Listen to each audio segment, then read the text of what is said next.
So today we're doing house calls. We're at Michael and Lori's house today working with Jethro, who is a 170-pound English Mastiff. And about a month ago, he was out in the garden here and he tore his cruciate ligament.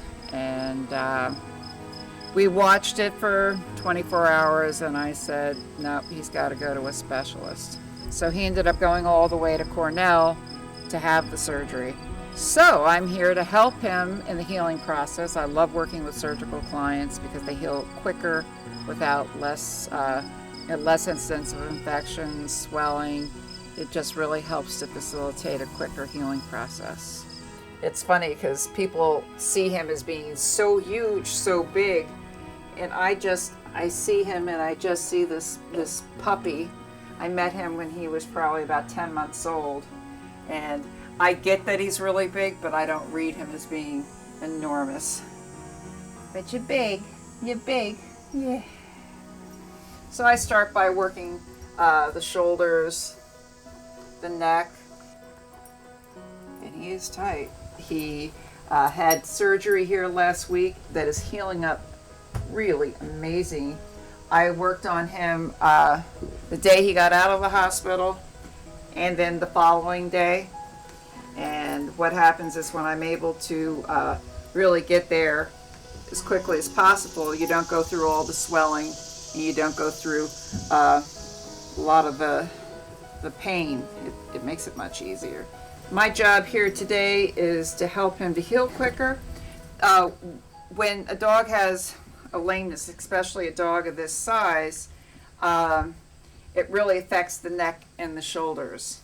And the vets were expressing concern that his neck would get very sore and very tight.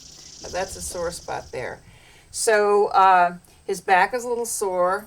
When he's walking, he has to really twist his spine to keep the weight off of that knee, the right knee. Another thing that I do for my surgical clients is I find out what time they're going into surgery, and then I send regular intervals of Reiki long distance. And you can kind of compare that to the power of prayer. When people don't quite get it, well, how can you send Reiki long distance? Studies have been performed that people in hospitals who are prayed for heal quicker than people who are not.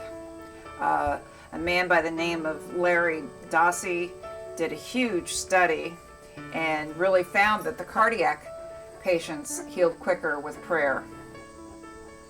And I'm always checking back in to make sure that he's good and he's happy, and I can tell by his eyes that he's just fallen asleep and he's just so happy that I'm here because he's my friend, right? You're my little bro.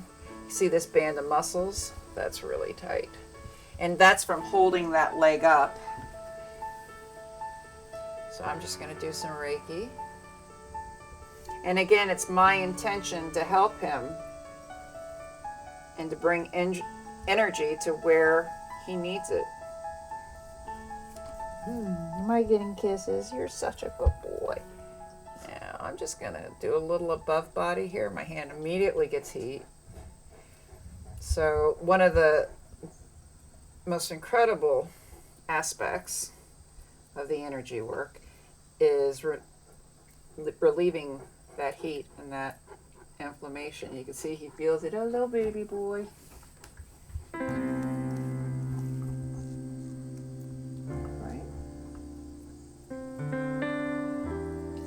So when I'm waving my hand over, I can feel the heat. So I'm pulling that heat out.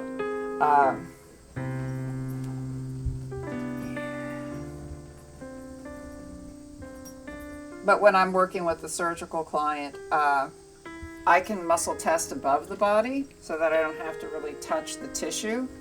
And I did that and it cleared beautifully. Cleared really well. So it's the same thing. I wave my hands over and you can feel it. So when I'm doing Reiki, well, when I'm doing any energy work, I kind of just let my hands go to where they want to go. It's like when I use my intuition, you know, my treatments are spot on. They're just So I don't know if you can see, but he's doing a lot of licking and chewing. You know, his mouth is just constantly working. And a part of that is when animals feel the energy moving, they lick, they chew.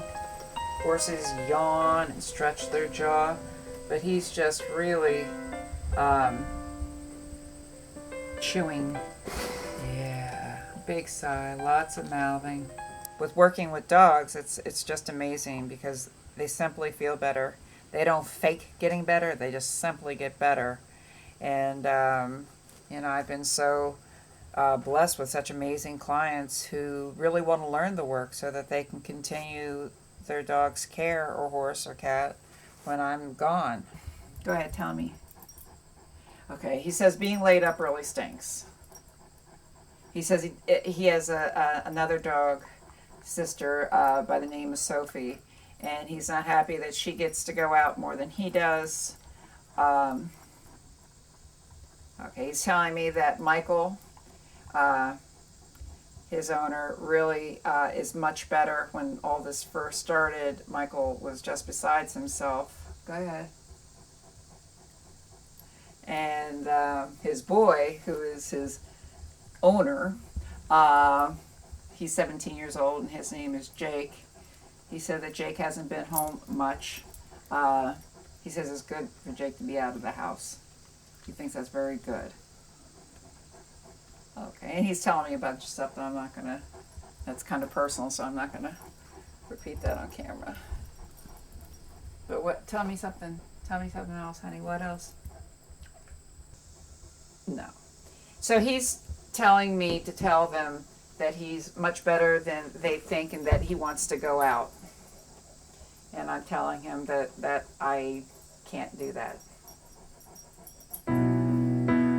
So if you had told me when I was 9 years old that someday I would be able to spend all my hours working, sitting on the floor and playing with dogs and doing the above body sweeps and even filming it, I would have said, no, you gotta be kidding. Life is that good that I'll be able to do that?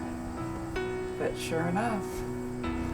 When she first began, Jethro was not weight-bearing very much on his right back leg. We saw that his leg was sort of turned out, and she pointed out how he wasn't like placing the leg quite right, not the same amount of weight. And we noticed that the back of his buttocks, his area in his hips, was smaller on the right side. We noticed in about, I'd say 2 to 3 sessions, that he was spreading his toes out the right way, putting more weight there, and we actually saw that the muscle in his hindquarters was building up and it was looking a lot more balanced. So we were really pretty pleased about all of that. He seems to really enjoy his time with Cindy. He's always very mellow when they're done, and I think he just enjoys the body work like most of us do. He's a very sensitive dog, and I think that he's very tuned in.